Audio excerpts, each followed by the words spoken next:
ये सारी मनुष्य सृष्टि रची जाती है। वो कौन? परम ब्रह्म। वो परम ब्रह्म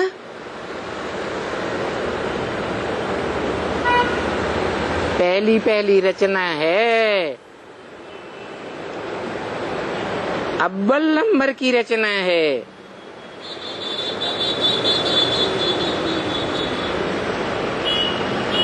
शिव बाप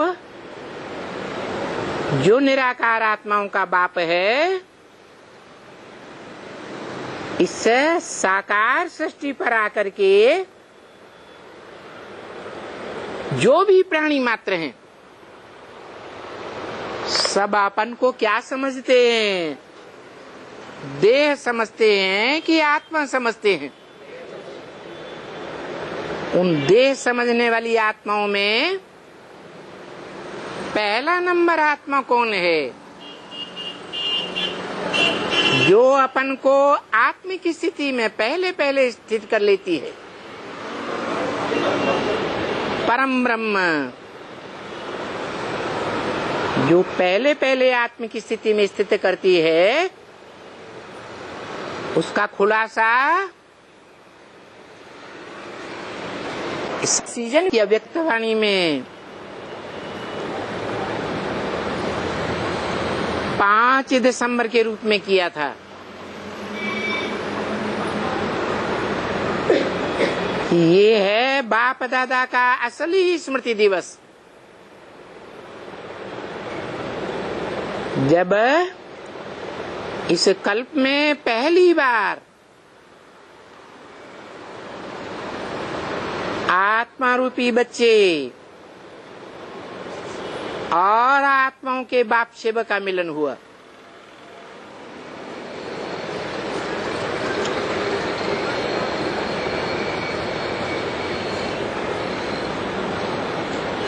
तो आत्माएं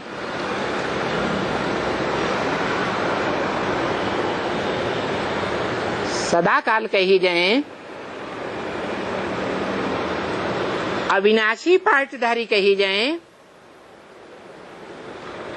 या नंबरवार अविनाशी हैं इस सृष्टि रूपी रंगमंच पर। जो आत्मा पहले पहले सृष्टि रूपी रंगमंच पर आत्मिक रूप में स्थिर होती है या आत्मा का ज्ञान लेती है, वो बाप का पहला पहला बच्चा। और जो पहला बच्चा है, वो बाप के वर्षे का अधिकारी बनता है।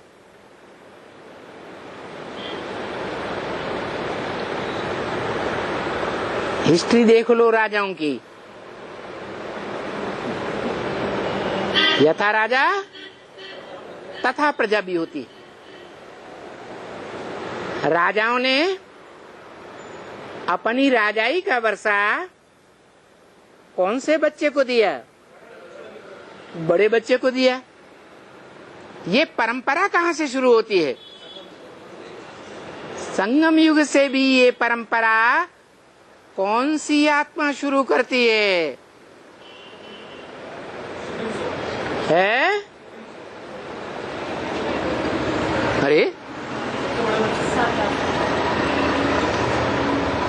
अरे बाप के द्वारा ही परंपरा चलेगी ना। तो एवरलास्टिंग बाप, बापों का बाप, जिसका कोई बाप नहीं, वो कौन है? शिव बाप। तो शिव बाप जब इस सृष्टि पर आते हैं तो इस सृष्टि रूपी रंगमंच पर जिसे अपनी पहली रचना बनाते हैं, सृष्टि रचने के लिए, नई दुनिया बनाने के लिए,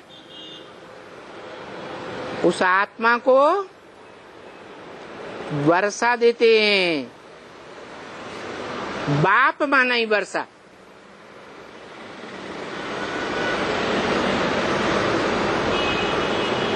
और वो बाप कहाई तब जाता है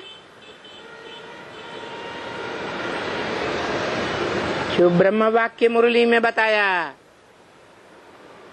फादर है तो फादर जरूर मिलना चाहिए।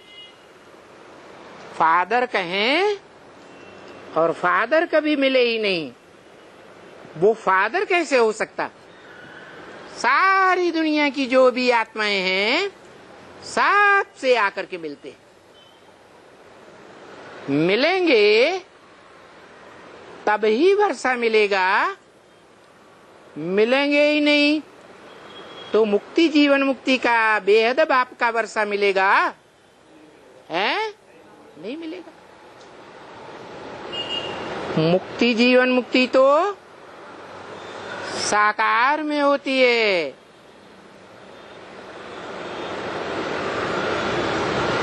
कि निराकार में होती है। और देने वाला भी साकार ही चाहिए। परंतु जो निराकार आत्मा रूपी बच्चे हैं,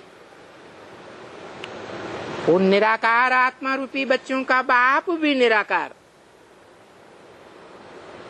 और वो बाप है या नहीं है? है। निराकार आत्माओं का बाप है तो क्या निराकारी वर्षा देता है? नहीं देता। अरे निराकार बाप है तो निराकारी वर्षा देगा या साकार वर्षा देगा? क्या ज्ञान है निराकार? वो अखूट ज्ञान का भंडार है, बेहद का बाप है।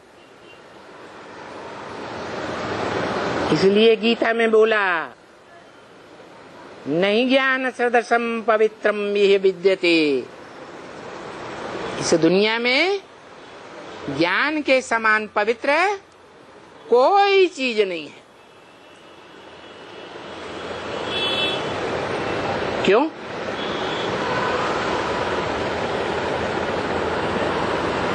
क्योंकि जो देने वाला है वो आत्मा भी है, एवर प्योर है। परंतु पता कैसे चले? प्रूफ क्या मिलेगा? कैसे माना जाए एवर प्योर है कि एवर इम्प्योर है? सबसे ज्यादा पूजा होती है। वो तो कहता है न मैं पूज्य बनता हूँ न मैं पुजारी बनता हूँ। अरे कहता है या नहीं कहता? कहता है। में प्रवेश करते हैं और जब पाठ बजाते हैं उस समय भी वो पूरी तरह से प्योर होते हैं, उसीलिए साकार में पाठ बजाते हुए भी शंकर। अरे जिसको शरीर के अंग ही नहीं है, जिसको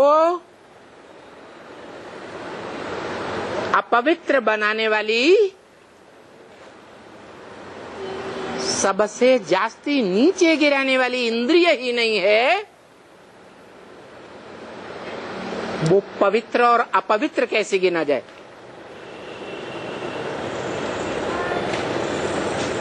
क्रोध पतित बनाता है या काम विकार पतित बनाता है? इंद्रिय जीते जगत जीत कहा जाता है या बिना इंद्रिय जीते जगत जीत कहा जाएगा? तो इंद्रिय साकार शरीर में होती है या निराकार आत्मा को इंद्रिय होती है? तो जो एवर प्योर कहा जाता है तो उस एवर प्योर के साथ कोई एवर इम्प्योर भी होगा